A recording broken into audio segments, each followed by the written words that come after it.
What happens when silence turns into something louder than any headline? When a man known for his composure finally decides he's had enough. And the moment he speaks, the entire room shifts. The studio lights of The View burn brighter than usual that morning. There's a tension in the air that no one has officially acknowledged, but everyone feels. It hums beneath the polite smiles, the rehearsed introductions, the clinking of coffee mugs on glass. The audience senses it too, an unspoken anticipation, like the calm before a storm no one can quite predict. Because today isn't just another celebrity appearance. Today, Henry Cavill is here. Before we go any further, if you love intense celebrity moments and stories that pull you right into the heart of the drama, make sure you subscribe to Stage View right now. Like the video, drop your thoughts in the comments, because what you're about to witness, it's the kind of moment people will be talking about for a long time. He walks out to applause, confident, composed, that unmistakable presence that has made him one of the most recognizable faces in the world. He smiles, waves politely, shakes hands. But there's something different in his expression today. Subtle, almost invisible unless you're really looking. It's not the easygoing charm people expect. It's something heavier. He sits down, adjusts his posture, hands resting calmly on his lap. The hosts begin as they always do. Light conversation, compliments, references to his latest projects. The audience laughs at the right moments. Everything feels routine. But it doesn't stay that way. Joy Behar leans forward slightly, her tone casual, but her eyes sharp. Henry, you've had an incredible career, but you've also had, let's call them, interesting headlines over the years. There's a ripple through the audience. Not laughter. Not quite discomfort. Something in between.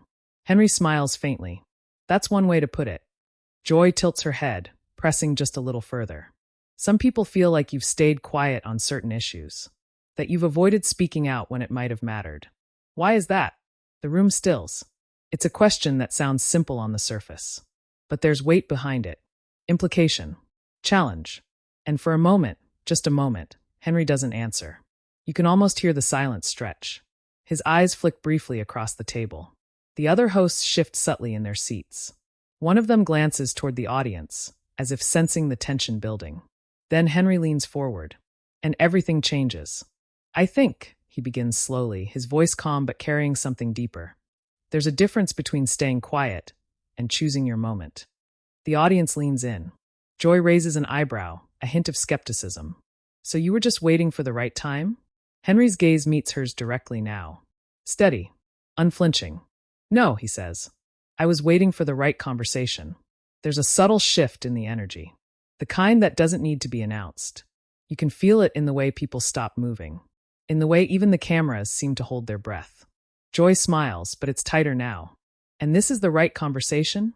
Henry doesn't smile back this time. I think it might be. A murmur moves through the audience. One of the co-hosts tries to lighten the mood. Well, we love a good conversation here. But Joy doesn't let it go. She leans in again, sharper now. Because some would argue that staying silent, especially when you have a platform like yours, can come across as avoiding responsibility. There it is. The line has been drawn. Henry exhales slowly. Not frustrated. Not defensive. Controlled. But something in his eyes shifts, just enough to notice. I understand that perspective, he says. I really do. But what people don't always see is the cost of speaking before you're ready. The audience is quiet now. Completely. Joy folds her arms slightly. But isn't that part of being in the public eye? You don't always get to choose when you're ready. Henry nods once. That's true. A pause. But you do get to choose how honest you're going to be when you finally speak. That lands. You can feel it land. The room tightens again, but in a different way this time. It's not just tension, it's curiosity. Something is building, and everyone knows it. Joy studies him carefully now, her tone shifting again, less casual, more probing. So what you're saying is, everything up until now hasn't been honest. A sharp inhale from somewhere in the audience. Henry's jaw tightens slightly. Not enough to look angry, but enough to show that something just hit a nerve. No, he says, his voice still even. What I'm saying is, not everything needs to be said on someone else's timeline. The words hang in the air. For the first time, Joy doesn't immediately respond. And that silence? It's louder than anything that's been said so far. One of the hosts clears her throat softly, trying to pivot. Henry, your fans have always admired how grounded you seem despite everything. But Henry doesn't look away from Joy. And Joy doesn't look away from him. It's no longer just an interview. It's something else. Something raw. Something real. You've been very vocal in the past, Joy continues after a beat, her tone measured now, about how the media portrays people. Do you feel like you've been misrepresented? Henry finally leans back slightly, but his eyes remain locked forward. I think, he says carefully, that there's a difference between being understood and being interpreted. A soft murmur moves through the crowd again. And which one do you think has happened to you? Joy presses. Henry pauses. And this time, when he speaks, there's no hesitation. Interpretation, he says. A beat. Constantly. The word echoes. Something about the way he says it, calm but firm, makes it impossible to ignore. Joy leans back slightly now, studying him in a way that feels different from before. Less confrontational. More curious. But you've never corrected those interpretations publicly, she points out. Henry's lips press together briefly, then relax. No, he says. I haven't. Why not? And here it is. The moment everything has been building toward. Henry takes a breath. Not a nervous one. A deliberate one. Because whatever he's about to say next, it matters. You ever notice, he begins slowly, how sometimes when you try to correct something, it just creates more noise? The audience nods subtly. They've seen it. They've lived it.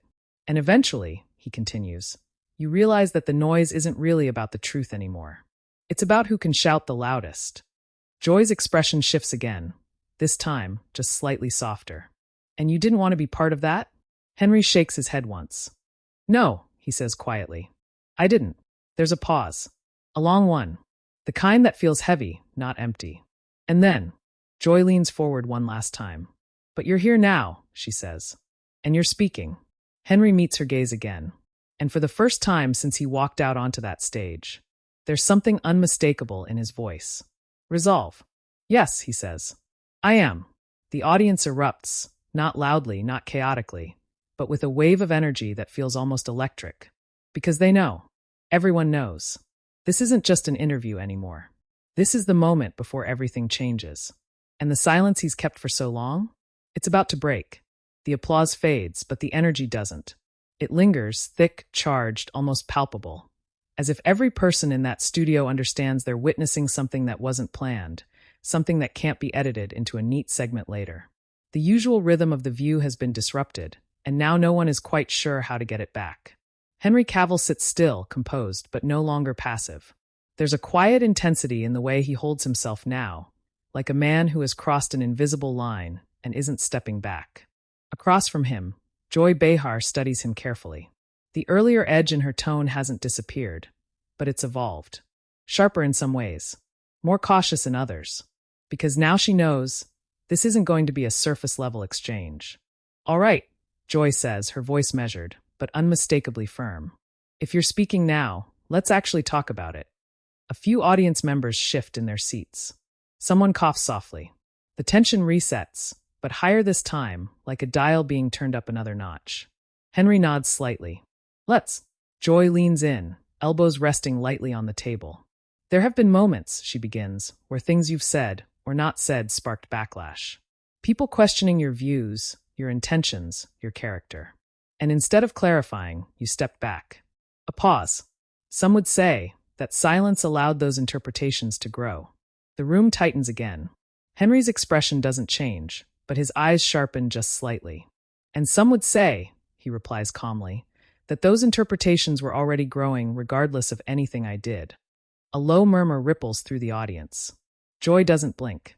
So you're saying it wouldn't have mattered if you spoke up? I'm saying, Henry responds, his tone still controlled but carrying more weight now, that sometimes the narrative is already written before you even get the chance to respond. That lands harder than the last one. One of the co-hosts glances at Joy, then back at Henry, clearly aware that this is moving beyond the usual boundaries of daytime television. Joy tilts her head slightly. But isn't that a bit convenient, she challenges. To say the narrative is already written, instead of challenging it. Henry lets out a quiet breath, not exasperated but deliberate. He's choosing his words carefully, but there's less hesitation now. It would be convenient, he says, if I were trying to avoid responsibility. Another pause. But I'm not. The audience reacts, subtle nods, shifting posture, attention sharpening even further. Joy folds her hands together. Then what are you doing? Henry leans forward again, mirroring her posture now. I'm choosing not to play a game where the rules change depending on who's speaking. Silence. Not empty silence, charged silence. Joy's eyes narrow slightly. That sounds like a criticism of the media.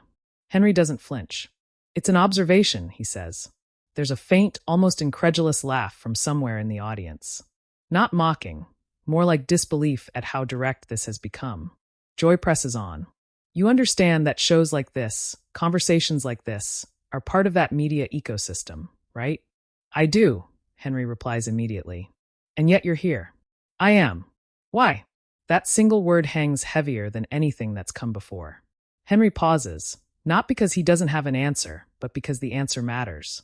Because once he says it, there's no taking it back. I'm here, he says slowly, because I think there's still value in real conversations. He glances briefly toward the audience, then back at Joy. But only if they're actually real. A ripple of reaction moves through the room, this time louder, more visible. Joy leans back slightly, her expression unreadable for a moment. Then she smiles, but it's not the same smile from earlier. It's tighter, more controlled. Are you suggesting this isn't real? She asks. Henry shakes his head once. I'm suggesting that sometimes it's easy for conversations to become performances. That hits. You can feel it hit. One of the co-hosts shifts uncomfortably, glancing off camera. Another reaches for her mug but doesn't drink. Joy's voice sharpens again. So now this is a performance? Henry meets her gaze steadily. That depends. On what? On whether we're actually listening to each other or just waiting for our turn to speak. The audience reacts more audibly now, a mix of quiet applause, murmurs, even a few surprised laughs.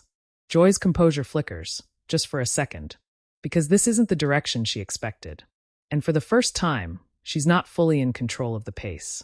You're very careful with your words, she says, almost pointedly. Henry nods. I try to be. Why? Because words matter. Another beat. And because I've seen what happens when they're taken out of context. There's something different in his voice now. Not just calm. Not just controlled. Personal. Joy catches it too. And that's happened to you? She asks, her tone shifting, just slightly softer but still probing. Henry doesn't answer immediately. He looks down for a brief moment, then back up. Yes, he says. The simplicity of the answer carries more weight than anything elaborate could. Joy studies him.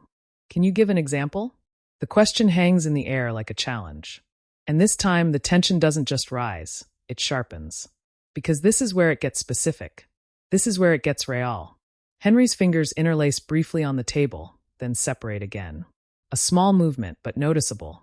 He's thinking, measuring, choosing. There have been moments, he begins slowly, where things I've said were reframed. Joy raises an eyebrow. Reframed or misunderstood? Henry's gaze locks onto hers again. Reframed, he repeats. The firmness in his voice leaves little room for interpretation. And you never felt the need to correct that? Joy presses. Henry exhales softly. Of course I did. Then why didn't you? The audience leans in again. Because this is the question. The one that's been circling since the beginning. Henry's expression tightens, just slightly. Because, he says, every time you try to correct something like that, it doesn't just get fixed. A pause. It gets amplified. The room goes still. And suddenly, he continues, you're not just clarifying one thing, you're defending 10 different interpretations of it. Joy nods slowly, but her eyes remain sharp. That comes with the territory, doesn't it? Henry doesn't hesitate this time. It shouldn't. That lands harder than anything before it. A few audience members clap, hesitant at first, then stronger. Joy glances toward them briefly, then back at Henry. But it does, she says. That's the reality. Henry leans back slightly now, but his voice doesn't lose its intensity. Then maybe the reality needs to be questioned. There it is. The shift. The moment where this stops being about one interview and becomes something bigger. The audience reacts again, more openly this time. There's energy in the room now, not just tension.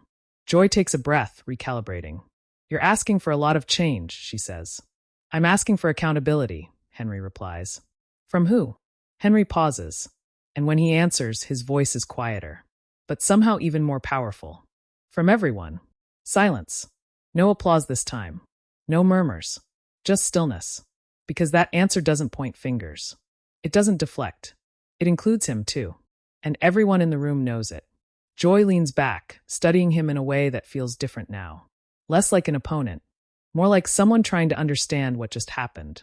But the tension hasn't disappeared.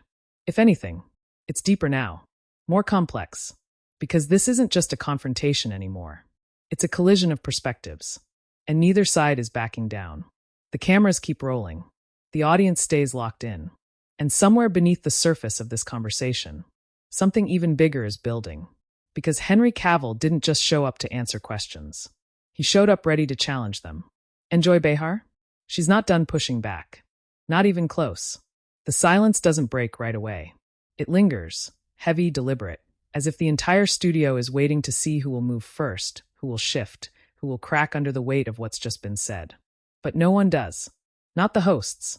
Not the audience. And definitely not Henry Cavill. He sits there, steady, grounded, his presence no longer just that of a guest, but of someone who has taken control of the moment without ever raising his voice. Across the table, Joy Behar inhales slowly, her fingers lightly tapping against the surface in front of her. It's subtle, almost unnoticeable, but it's there. A sign that this conversation has moved beyond routine, beyond expectation. You're asking for accountability from everyone, she repeats, her tone measured, thoughtful, but still carrying that unmistakable edge. That sounds ideal, but also a bit unrealistic. A few audience members nod. Others remain still, watching, waiting. Henry tilts his head slightly. Why unrealistic? Joy lets out a soft breath. Because people don't operate that way. Media doesn't operate that way. Audiences don't operate that way. There's always bias, always perspective. That's just human nature.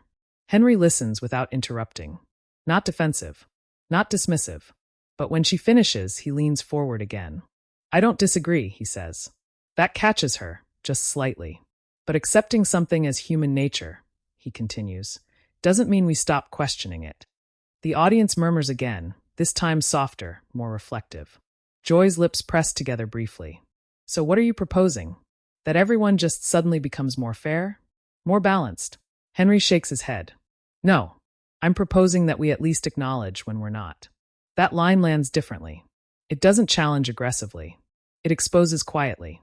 And sometimes that's more powerful. Joy studies him, her gaze narrowing just slightly, not in hostility but in focus. You keep speaking in general terms, she says. But this started with you. Your experiences. Your silence. She leans in again. So let's make it specific. The air shifts again. Sharper now. More direct. You said you've been misinterpreted, she continues. That things have been reframed. What did that feel like? The question is different. Not just probing. Personal.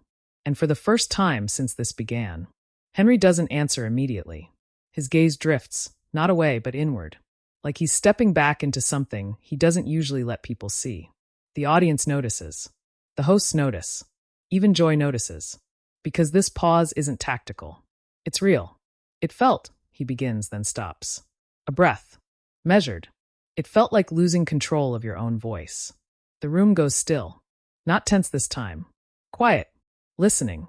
Like watching something you said, he continues slowly, turn into something else entirely, and realizing there's nothing you can do to stop it once it starts. There's no performance in his voice now. No careful framing. Just honesty. And it hits harder than anything before it. Joy's expression softens, just a fraction. But that happens to a lot of people, she says, quieter now. Not just public figures. Henry nods. I know. Then why should your experience be treated differently? That edge comes back, but it's not as sharp as before. It's tempered. Balanced. Henry doesn't react defensively.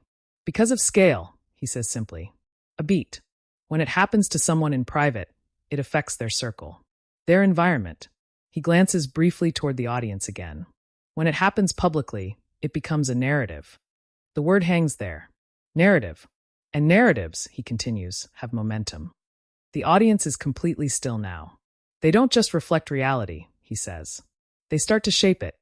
Joy leans back slowly, absorbing that. And you feel like that's what happened to you. Henry meets her gaze again. Yes. No hesitation. No qualification. Just yes. A long pause follows. Longer than anything that's come before. Because now the conversation isn't circling the issue anymore. It's sitting right in the middle of it. One of the co-hosts shifts, clearly feeling the weight of the moment. Henry, she says gently, do you think that's why you stayed silent? Because you felt like speaking wouldn't change the narrative. Henry considers that, then shakes his head. Partly, he says, but not entirely. Joy leans forward again, her curiosity now outweighing her challenge. Then what else? Henry's expression tightens slightly, not with discomfort, but with gravity. Because I didn't trust the space I'd be speaking into. That lands like a crack of thunder. Not loud, but impossible to ignore. Joy blinks, caught off guard, for the first time since this began. What do you mean by that? She asks. Henry doesn't rush the answer. I mean, he says slowly, that sometimes it doesn't matter how honest you are. A pause. If the environment isn't built to receive honesty, it just gets turned into something else. The audience reacts, soft gasps, murmurs, shifting energy. Because now this isn't just about headlines or interviews. It's about something deeper. Something uncomfortable. Joy's posture straightens slightly. Are you saying this environment, this show, isn't built to receive honesty? The question is direct. Sharp again. But there's something underneath it now. Not just challenge. Concern. Henry holds her gaze. And for a moment, it feels like the entire world narrows to that one exchange. No, he says carefully. I'm saying that any environment can become that if we're not careful. The tension doesn't explode. It deepens. Because that answer doesn't attack. It implicates. Everyone. The hosts. The audience. Even him. Joy exhales slowly, leaning back. For a second, there's no pushback. No immediate response. Just thought. Real thought. And that's when something shifts again.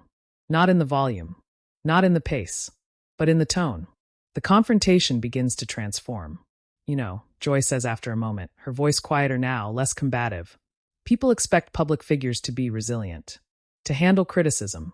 To handle misinterpretation. Henry nods. They should be. And are you?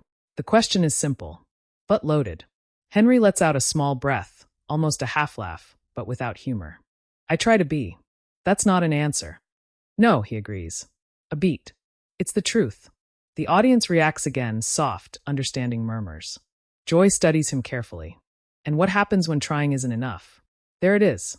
The question beneath all the others. The one that cuts past media, past narratives, past performance. Straight to the person. Henry's jaw tightens slightly. And for the first time, there's something visible beneath the composure. Not weakness. But wait. You step back, he says quietly. And you figure out who you are, without all the noise. The room is completely silent now. No shifting. No whispers. Nothing. Because this isn't an interview anymore. It's something closer to a confession. Joy's voice softens again. And did you? Henry doesn't answer right away. He looks out at the audience, really looks this time. Then back at the table. Then finally at her. I'm still figuring it out. The honesty of that answer hits harder than anything else he could have said. Because it doesn't resolve the tension. It doesn't wrap things up. It leaves them open. Unfinished. Real. And in that moment, something changes in the room. The sharp edges dull slightly. The confrontation gives way, just a little, to understanding. But not completely. Because beneath it all, the conflict is still there. Unresolved. Lingering. And as the cameras keep rolling, you can feel it building again. Because this conversation isn't over. Not even close. And whatever comes next, it's going to push everything even further. The silence that follows doesn't feel fragile anymore. It feels earned. Like something has been stripped away, layer by layer, until what's left isn't performance or posture or even conflict, but something far more difficult to navigate. Truth.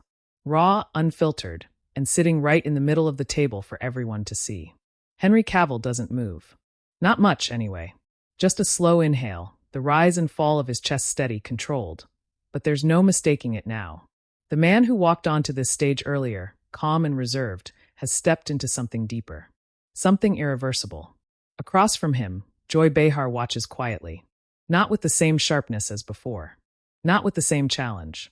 But with a kind of focus that only comes when someone realizes the conversation has gone somewhere they didn't entirely expect. The audience doesn't interrupt. No applause, no murmurs. Just attention, locked in, unbroken. And for a brief moment, no one speaks. Then Joy shifts in her seat, her voice returning, but different now. Less confrontational. more deliberate. You know, she says slowly, this isn't the kind of conversation we usually have here. A faint ripple of knowing laughter moves through the audience, but it fades quickly. Henry nods once. I figured. Joy tilts her head, studying him. Did you come here expecting this? A pause. Henry's lips press together slightly before he answers. No, he admits. Another beat. But I think it needed to happen. That lands softly, but deeply. Joy leans back, exhaling slowly. There's a lot of people watching this right now, she says. People who've had their own words twisted, their own stories misrepresented. And there are also people who rely on media, on conversations like this, to understand the world. She pauses, letting that settle.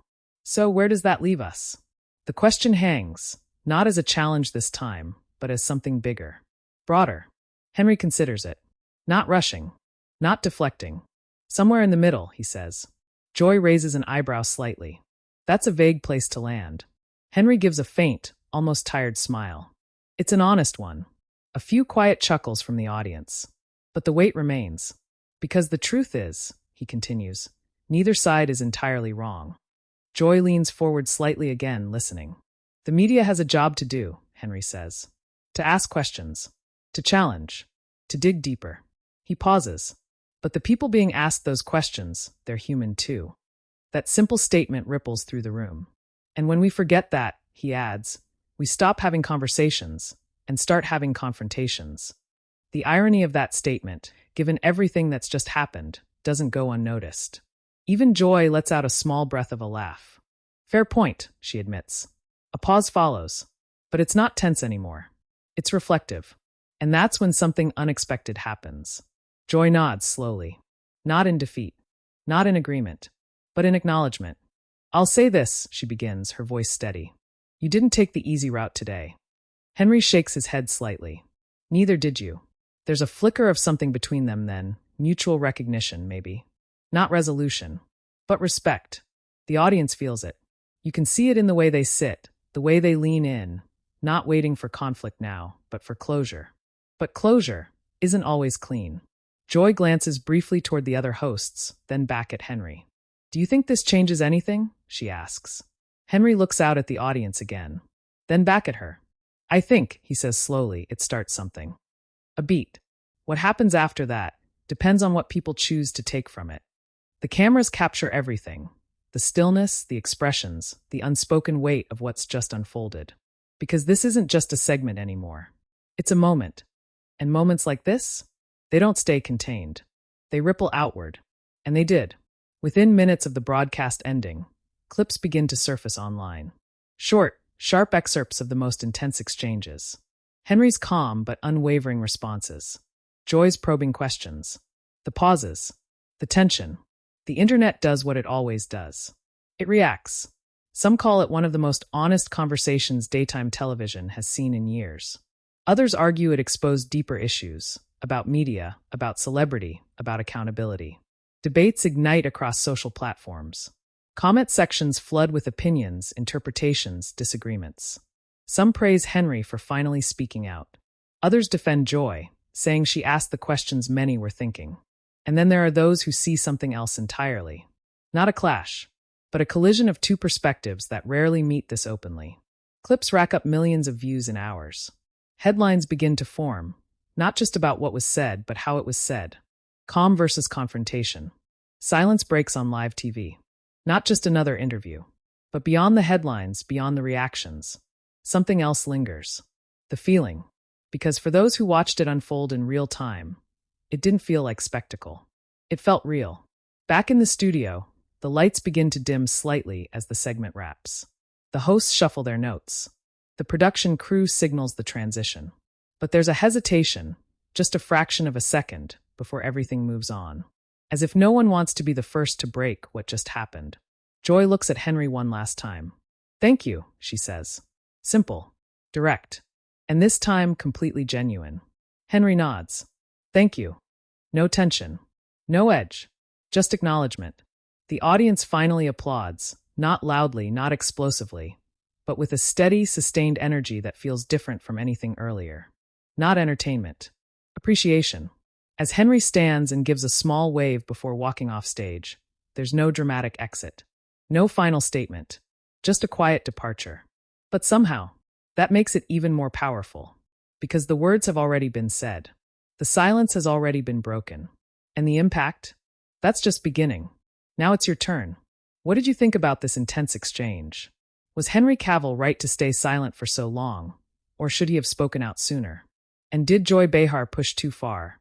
Or ask the questions that needed to be asked? Drop your thoughts in the comments below. I want to hear your perspective. And if you're drawn to moments like this, the kind that go beyond headlines and pull you into the heart of the story, make sure you subscribe to Stage View, like this video, and stay tuned for more explosive, emotional, and unforgettable conversations.